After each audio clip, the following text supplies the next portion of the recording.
Hi, my name is Kristin and this is Kristin Kraves Books. So in my last video, I talked about the books that I should have hated but ultimately loved just based on them having themes and tropes and just little quibbles that I don't tend to like, but for some reason those books were the exception. And I thought today I would do the opposite of that. Books that I should have loved based on the themes that they have, the tropes that they have that I adore, but for some reason they just didn't work for me. Some of these were okay for me. I gave 3 stars, but I thought they were going to be 5 stars, all-time favorites. Some didn't work for me at all, so let's get into this. So I'll start with the 2 books that I still own because I haven't hauled all the other ones. These are the 2 books that I read in February. I did go into deeper discussions of these in my February wrap-up, so I'll leave that link down below, but we'll start with one that I gave 3 stars. It was fine, but if you've been around this channel, you know how much I love foodie romances. Romances that have food descriptions, that have characters who work in the food world in some way or other, whether they are just chefs, restaurant owners. A lot of the times they work on cooking shows or are contestants on cooking shows. All that usually works for me. If you're a foodie romance, chances are I'm gonna love that book. However, For Better or For Worse by Erin LaRosa, everything around the foodie aspects of this, the conversations about food, the competition show, or they're hosts of a cooking show together, the 2 main characters in here, but they also own restaurants. So I thought the food description was awesome. I was really into the conversation about women within the food industry and how they were treated, but the romance ultimately didn't work for me. And this was a foodie romance after all. So if you get the foodie part right but the romance part wrong, it just doesn't come together and work. I loved our main character so much, but our love interest Leo, couldn't get behind him, couldn't forgive him for his involvement in how Nina's treated online and within the food world. So yeah, I just could never get over it, but I still had fun with this. I think Erin LaRosa has another book coming out that I will try. But of all the foodie romances that I have read, and there are a lot of them, I actually have a foodie romance recommendation video, I think from last summer, that I need to update because I've read a few more since then. This is my least favorite. So yeah, I was so sad that this was not a 4 or 5 star read for me. This next one is my most disappointing book of the year so far, and I should have loved it. It has so many elements of a book that I would love. It's gothic horror, which is one of my favorite things. Gothic books in general, I just love. Haunted house stories where the house feels like a character in itself. That is like my bread and butter. Flowery writing. I should have loved this, but those elements all came together and just didn't work for me. And that is The Last Tale of the Flower Bride. This book is beautiful. I don't think I will be unhauling this just because I'm vain that way. I just think this is so beautiful. But I didn't love it at all, and that's really sad to me. I think that there's some beautiful writing in here, but there are so many metaphors that didn't make sense to me and took me out of the story, which was just distracting. And I love flowery writing, but it has to say something, and I thought that a lot of this story was relying on its writing, and the plot wasn't really anything special. I actually wanted more atmosphere. I wanted more creep factor. It's mismarketed. I don't think that this is about a toxic relationship. It's about a toxic female friendship. Reads a little bit more YA than I was led to believe it would. And the elements that I love were in here, but not strong enough for me and not in the way that I appreciated. So it was just really a disappointing read, but definitely not turning me off from trying more from this author. And I think I'm gonna try The Gilded Wolves next. So I'm fascinated by cults. I know I'm not alone in that. I've read a lot of cult nonfiction, a few cult fiction books that I've really liked. One that I was so excited about, but ultimately let me down, was The Girls by Emma Cline. There's no denying that Emma Cline is a beautiful writer. I really liked the writing in here, but I didn't like the perspective that we had. So we were following a main character. I read this years ago, but I can still remember. We were following a girl who was kind of on the outside of the cult. She's fascinated with the people within it, and they kind of take her under their wing, but she's never fully immersed. She's not even present for the main conflict of this story. So the distance that we felt made me as a reader feel distant from the book, and I just never fully connected with it. So I think that when it comes to a cult story, I want to be deep in it. I don't want to be looking on the outside, seeing how people around are affected by it. I want to be right in there with the members and see the nitty-gritty of what is going on. So The Girls just didn't do that for me, wasn't my favorite. A romance trope that I like is friends to lovers. I know that's not for everybody, but I really appreciate it. I like childhood friends to lovers, but the most disappointing book that I read in 2022 was sadly a Friends to Lovers book, and that was Love in Other Words by Kristin Lauren. I know this is so loved, but I had some serious issues with how it ended. I thought it was quite problematic. I thought there was potential to be an interesting conversation in the ending there, but it just wasn't even discussed. It was just ignored, and I can't get into it without spoilers. But also the childhood Friends to Lovers part of this was disappointing for me, because you grow so much from the time you were teenagers to into adulthood, and they just jumped right back into this. The hero leaves his girlfriend the same day he runs into his past lover, and it's just unbelievable to me. It was just over the top. I didn't feel the chemistry. Lots of miscommunication in here, so just none of it really came together and worked for me in the end, and I have some serious issues about it that I've discussed in the past, and I'll leave videos to those if you're curious. Dark Academia. I love Dark Academia. Again, that's with the atmospheric gothic vibes. I can get behind a book that is no plot, just vibes. Those tend to work for me. I have a whole section on my shelves that's Dark Academia. But one that didn't work for me is The Maidens by Alex Michaelides. Honestly, this was awful for me. It was the worst book that I read. I think that was 2021 when that came out. For a book called The Maidens were barely in it, and I hated the way they were portrayed and looked at.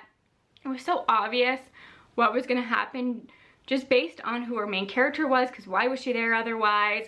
It wasn't as brooding and didn't give me the Dark Academia vibes that I look for. Again, I think this is a similar thing to The Girls, where our main perspective is a woman who's not part of the university. She's not a maiden, she's not a professor, she's in no way associated with this university. Her niece is a maiden and calls her for help, and she's somehow sticking her nose in this. An outsider talking to the police. I don't know how she had all this access, but she just is so naive and not in the know. So again, you felt that distance. It just didn't work for me. I didn't connect to it. I was so disappointed with it. And yeah, so my least favorite Dark Academia I've ever read for sure, and just didn't give me the vibes of Dark Academia that I expect. I like light mysteries, cozy mysteries, really slow burn mysteries. I just read The Golden Spoon, which was a high 3-star for me. So not a perfect book, but a fun book, and I'll talk more about that in my March wrap-up, and really liked it. But that is not the book we're here to talk about. The one that disappointed me, again, one of my most disappointing books of last year, was the Mage Bonita prose. I loved the setting of this. I need to read a light mystery set in a really fancy hotel. If you know of any, let me know down below. I liked our main character, but my problem with the whole thing was how the people around her treat her. And I thought there were some inconsistencies in the characterization of not just her character, but all of the characters, and I wasn't invested in the mystery. And I think when you read a book like this, you have to care about the mystery, and I just didn't. I thought I went to some stereotypical silly places. I just could never feel invested in it, though I loved the setting, and I should have loved this book, and a lot of people have. It just didn't click with me for some reason. I had so many problems with it that I just never felt that I could deeply connect with it. And I think in a light mystery or cozy mystery, the characters are the most important thing, and I didn't like the way these characters were written, so wasn't the book for me. Small town romance. I love small town romance. My favorite romance of all time, Part of Your World by Abby Jimenez, is a small town romance. If you tell me something small town romance, I'm gonna pick it up. This book I'm going to talk about was so beloved, but it didn't work for me, and this is Book Lovers by Emily Henry. And I know the whole thing is supposed to be there's a twist on that trope where a girl goes to the small town, falls in love, leaves the big city behind, and it kind of twists that, but I don't think it went far enough. And I just never felt connected to the romance again. This book desperately needed dual perspectives. We needed Charlie's perspective, because being inside of our main character's head, I forget her name at this moment, is it Nora? Being inside her head was tedious, and then her relationship with her sister I just didn't care about. And when I read a small town, my favorite thing about the small town romances are the side characters. I want sweet, charming neighbors. I want the town gossip. I want cute animals, a lovely dog. We got hints of that, but not strong enough where it really felt like I wanted to be in this town. And I know maybe she was trying to subvert those tropes, but then I think it lost its charm, and I just wasn't charmed by this, which is what I want when I hear a book is set in a small town. I lied, I do own another book that I'm going to talk about because it's a 3-star book and I love the illustrations in it and it just looks good in my collection. I have a Greek myth shelf because I love Greek myth retellings so much. I'm so very rarely disappointed in them.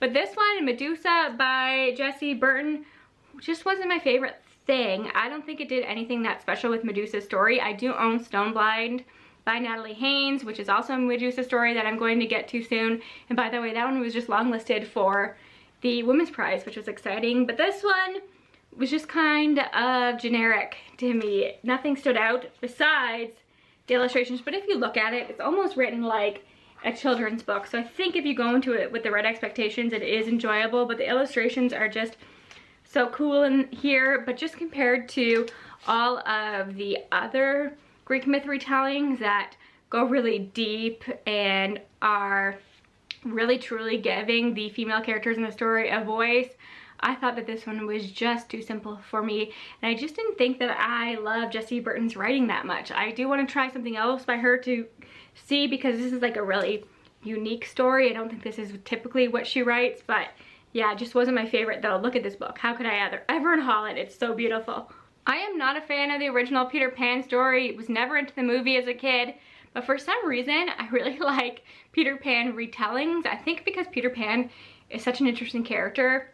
You can do a lot with him. He's very childish and manipulative and kind of unlikable, but I kind of like reading about that. I read Peter Darling, one of my favorites. There are a lot of Peter Pan retellings that work for me, but one that sadly didn't work for me was Lost in the Neverwoods by Ada Thomas, who I adore.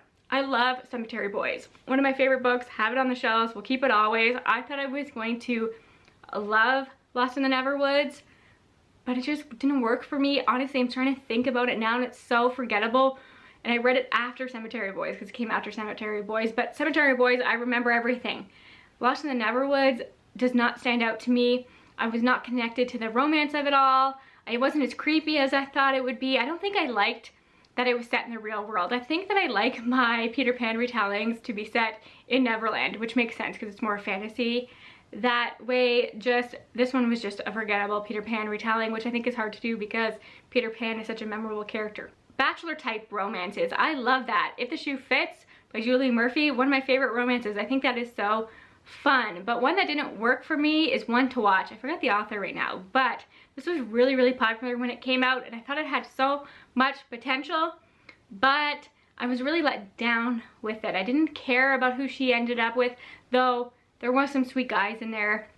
I just think that the conversations that were had in there were not what I wanted. If you've read it, you know, I think you know what I mean. I think that If the Shoe Fits by Julie Murphy takes a lot of the same themes in One to Watch, but does it better. So if you were disappointed by One to Watch, which I think a lot of people were at the end of the day, so try If the Shoe Fits by Julie Murphy. I thought that was a better version of One to Watch. Witchy stories, you know I love witches. I have a video recommending witchy books. If you tell me something's witchy, I'm gonna read it. I read a witchy book this month that I loved and we'll talk about soon.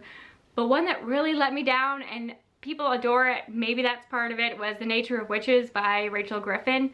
I thought that the magic in here was interesting. I thought that the witchy elements could have been really well done, but it was overshadowed by a romance that I just wasn't invested in.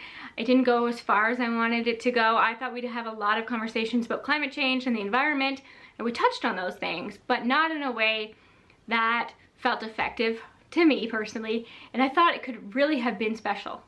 And the magic was so cool and so interesting, but we were so focused on this love story, and she actually, our main character, had a past romance that I thought was more interesting than the one that she finds herself in this one. So it just wasn't witchy enough for me, and that's okay, but just not my favorite thing. I do want to try her other book. We'll see if that one works better for me. It's also a witchy story. You've got male retellings. I love that whole romance setup where you're talking to somebody online or through letters or something, and you don't realize it's your actual arch nemesis in real life. I love that. I think that is so fun, but one that didn't work for me, and it really should have, is Last Chance Books. There's a booktuber in this book, or is she a bookstagrammer? She's within the book community online, which I think is so cool, but she's a side character. I would love to see her story. But like the enemies to lovers between our two main characters just didn't work for me. It's again that setup. Her family owns like a small independent bookstore. His family owns like a Barnes and Nobles kind of store. and they have conflict, but it felt so petty and immature. I'm just not into pranks. I think that's a lot of what it comes down to. Pranks don't work for me. I didn't feel the connection between the two of them, though I loved the whole setup, and I wish that the booktuber got her own story, because that's what fascinated me the most. And you could tell the author is familiar with the online community. It was really, really cool to read about. Let's on to one that I know is a really unpopular opinion. I love, as I've said in this video, really whimsical writing. I would call this, when you think about whimsical writing, this is probably the book that people recommend the most, and I didn't like it at all, and that is The Night Circus by Erin Morgenstern. I don't know what it was. I actually wanted it to be more atmospheric. I was more fascinated by the whole Night Circus and all the, how that whole thing works, than I was by the romance or the two wizards in this story or the battle. None of that intrigued me. So all I cared about was the atmosphere, and I just wanted more of it. I think that the whole Night Circus theme is so cool. I would love to read more stories within that circus, but the story that we got wasn't for me, and I thought I was gonna love this. Everybody loves this, and I think maybe the hype kind of weighed into why it didn't quite work for me. I do have the Starless Sea. I've been putting it off since it came out because I'm nervous, but I did really like the writing.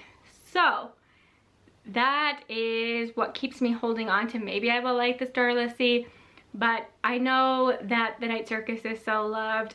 I just was not into the main plot, which was disappointing. So that is it. I would love to hear about the books that you should have loved based on having things that you typically like in books but ultimately let you down or that you hated.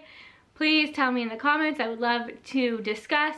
I'll be back soon with a video that is actually a collab. So I will see you then, I think on Monday. So thank you for your support. Bye for now.